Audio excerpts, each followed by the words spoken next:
yeah, so we will start with our grammar and vocab MCQ first, which will not take so much time, I suppose. Then after that, we'll start on compo.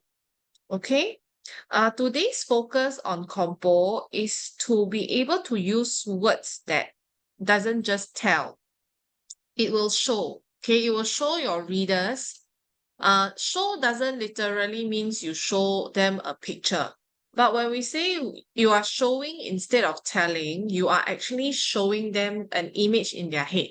Okay, so you are trying to create that kind of vivid imagery on their head. Why do you want to do that? Because you want the readers to be able to to imagine. And if you are successful at doing it, it will be very good, because then they will be able to get interested in your story, because the image in their head is quite vivid. Yes, like what Phoenicia just typed, describing. Okay, using a lot of description. Sensory description means that you appeal to the senses of your readers. Okay, five senses, right? I think you know your five senses. Okay, your sense of smell, sense of touch, even sense of smell. If your words are really vivid, your readers can imagine that sense of smell even. Okay, and if it appeals to their emotions, it triggers their emotions, then you're successful in using these words. Okay, so a lot of descriptive words. Okay, yeah, we'll come to that later. I think I can skip this part on the rules. We'll start with your grammar MCQ first. Okay, first question. Kevin was about to fall asleep when he what a loud cranky noise. Okay, generally, if you look at the tense in this question, was. Okay, so this is basically simple past, right? Usually the tenses are consistent, yeah? Now, to fall, it's in its base form because of infinitive to. So this is not counted, right? Because when there's infinitive to, then the verb is in its base form. Okay. Great. So I'm trying. This is mainly in simple past, right? So when he yes, when he heard. Very good. Okay, when he heard. Right? Because here's is actually simple present. This is actually simple past. So you have to be consistent. If the sentence is mainly simple past, right? So the rest should be simple past, unless you have special ones like this one, to fall, because it's infinitive to. Okay, then for was hearing is actually past continuous, right? Had heard is actually perfect, past perfect, past perfect tense. Anything that has have had is perfect tense, but of course had heard is past perfect tense. Okay. Okay, next question. My mother will be so happy if I write a card for her.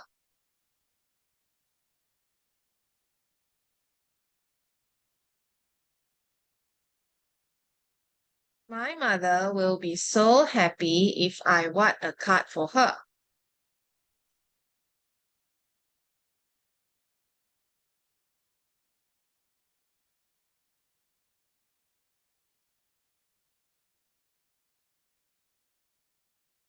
Oh, I see someone typing in the chat. Let me give me a while. Uh,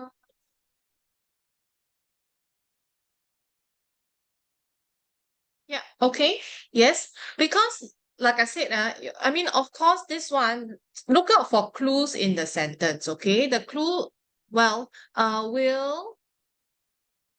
will is actually a modal. So usually when it's modal, the verb that comes after is also in its base form. Okay, so we'll be so happy if I make, because we have not made it yet. It's just a hypothetical situation. That means if, right? When it's an if means it's hypothetical. It's not real yet. So it has to be make, because make is simple present tense, right? If I make. Now meet is actually simple past. Okay, have made is actually present present perfect.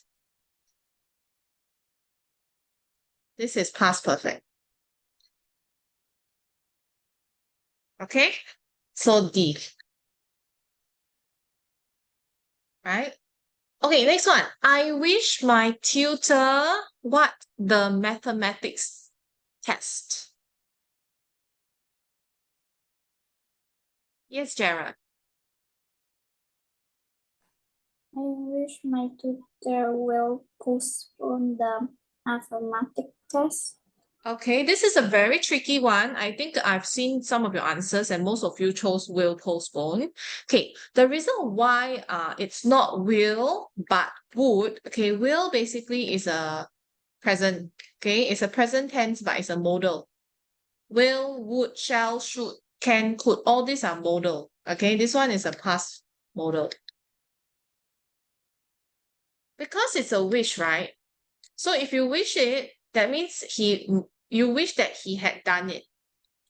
Okay, you wish that he had done it. So in this case, it should be would postpone instead of will postpone. Okay, so would postpone. Now, postpones is simple present. Postponed is, of course, simple past. Okay, so because there is an action to take, so will or would, but because it's a wish, you wish that he had done it, right? So it's in past tense. He had done it. So would postpone. Okay, so it's D. Okay, next one. Many years ago, whole organ transplantation, what considered very dangerous? Many years ago. So it was happening in the past, right? Many years ago. So you must always think of the timeline. Okay, if it is in the past, then it's basically, yes, Grace. Had been. Had been, okay, had been is perfect tense. So when it's perfect tense, it means that, let's say if there's a timeline, okay, perfect tense means that it is still ongoing. Okay, that means in the past, people think that, it is dangerous, and they've also think that it's dangerous even until now. So this is had been. Okay, now if it has been, okay, this is in the past, yeah. This is in the present. Okay. Now has been means that from present, still ongoing. Has been. Was being means that it continued for a period of time. Was being. But it was in the past. Okay. This is present and now. This is now. Okay, present now. And then was. Was means at that point in time. Okay, this one is was. In the past. Okay, so in this case, many years ago, the whole organ transplantation was considered dangerous because if you choose has been or has been means even until now, until today, it's still ongoing. Okay, had been means in the past until now, it's still been considered dangerous. But they didn't say that, right? They only said many years ago. So many years ago is basically just simple past. Because as of now, they do not consider whole organ transplantation as dangerous anymore. Okay, so this one will be was. It's just simple past tense. Okay, so this is simple past. Was being is actually past continuous, which means that it happened in the past continually for a period. So this is was being. See, past continuous. He was being a naughty boy. So that means in the past, he was a naughty boy for a period of time. Okay, continually. Yeah. Has been means that now, even until present, okay, ongoing, still ongoing. So this is present perfect. This is past perfect. Past perfect means that in the past, it's been ongoing until now. Had been. That means until now, at this point in time. Okay, so that's past perfect. But this is just simple past tense. Okay, next one. Look, the actresses what gracefully on the stage.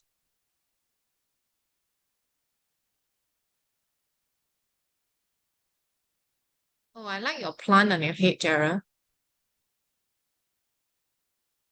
Okay, so this on the actresses. Okay, let me see. Someone type in the chat. This one, okay, this one is a bit tricky, because by right, I think there should not be an uh open inverted comma there. Okay, there should not be. Okay, so that there should not be a inverted comma there. So in this case, what is this supposed to be? Actually, this is just posing.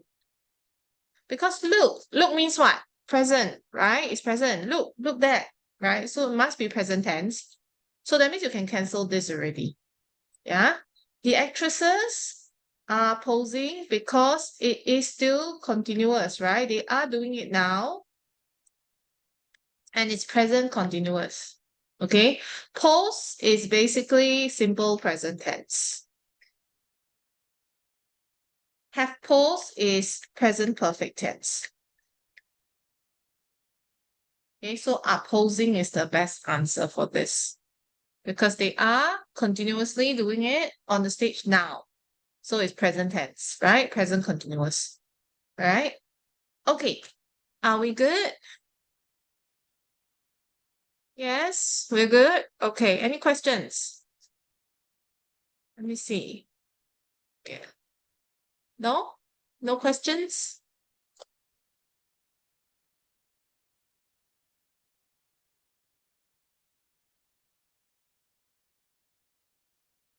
Okay, if there are none, we're going to move on to vocabulary.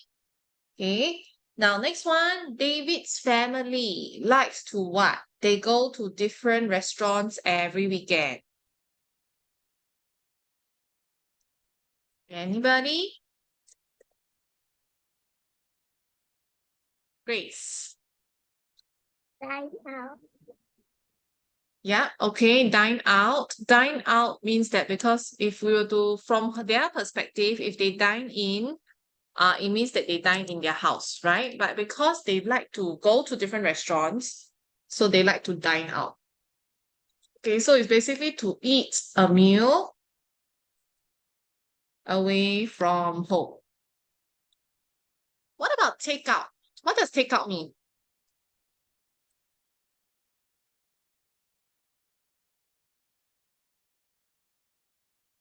Yes, Grace. Pick up something.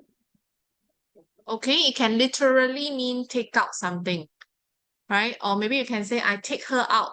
I take her out to a movie. So I bring someone out. Okay. Take out, of course, can mean you just take out something or you know.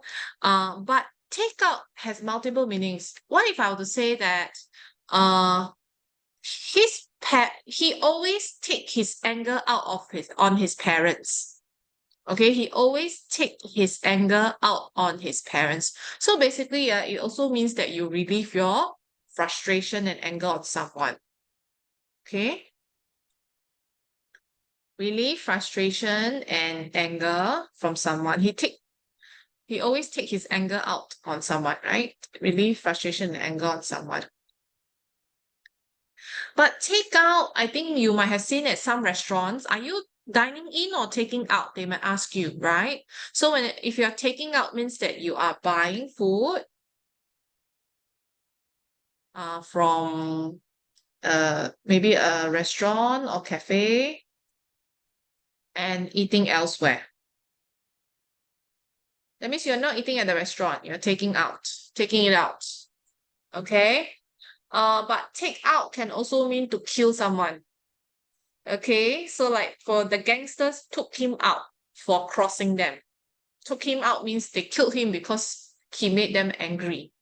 So there are multiple meanings to the phrasal verb take out. Okay. Uh, okay, to take, yeah, to blame someone somehow. Yes, you actually take uh take the anger out of someone or you just blame someone, for not being, I mean, that person might not be responsible